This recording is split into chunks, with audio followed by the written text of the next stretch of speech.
after my master's, I was just like, I'm tired of this. And I felt like, this is what Granny and Papa wanted. And this is what my mom wanted. And it's like, what do I want?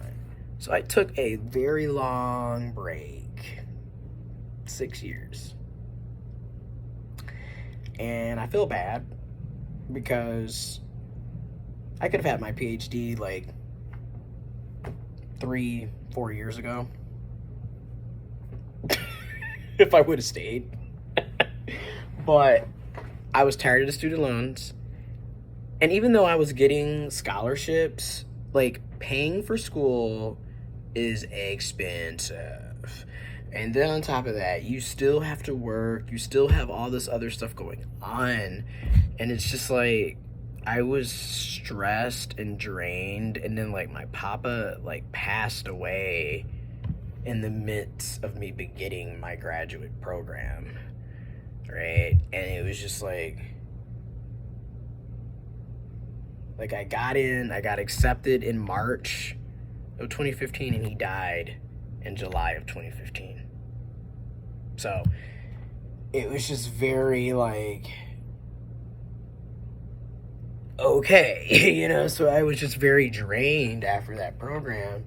And I did a lot, and it's crazy. Like, people always talk about, GPA. Yeah, I had a straight 4 point. Because in grad school, you can't have less than a 3.5. And then, like, in undergrad, I graduated with honors. Twice. Graduated with honors in high school. I mean, I've always been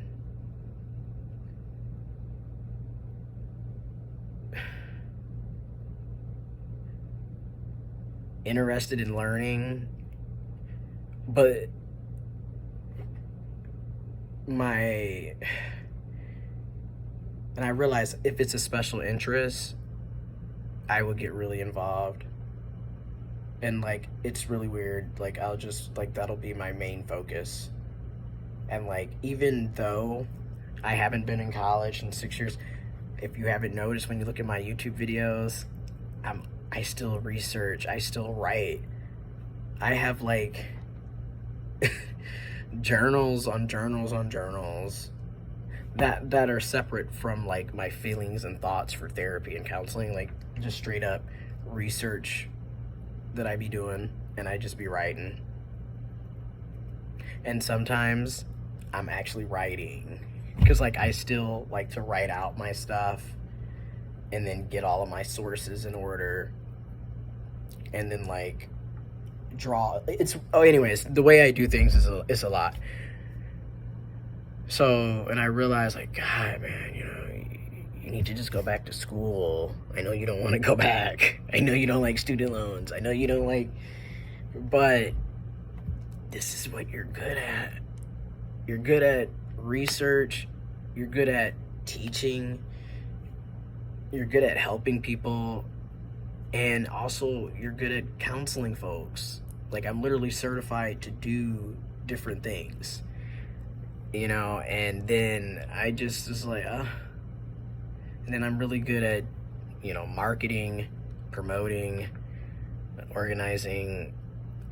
And I don't really sit down and think about that stuff because, like, I've been so focused on love and romance and romantic partnership and sex. And that's because I didn't get to do any of this stuff when I was, I realized I came out the closet in October 11th, 2018. I was literally 25, about to turn 26.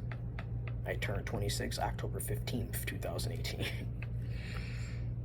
So, like, when you look at it from that standpoint, like, a lot of what I've been going through is what a teenager would be going through. Because it's literally a second puberty. It's the puberty that I should have had. And now I'm just like, oh God. I really, like, I'm grateful that this is a privilege and a blessing to be able to do what I've been able to do. And I don't take it for granted because I still can't believe that I'm finally able to live, which I feel like I'm finally alive. I guess I wasn't really alive back then, it seemed like, but because I feel everything so much more now. Like, it is so weird. I did not have these feelings and thoughts back then, like the way I do now, and then like the way I feel things, and now I'm like, oh, like that's what that feels like. Okay.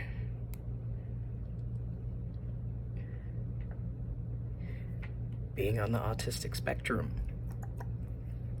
ADHD, etc. But I don't want to focus on love anymore, because it's, for me, it doesn't work out. It does hurt my feelings. It's a drain emotionally, energetically, physically, mentally, sexually, financially. Oh my God. Going on dates is expensive as fuck.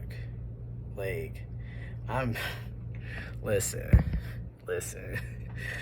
Linda.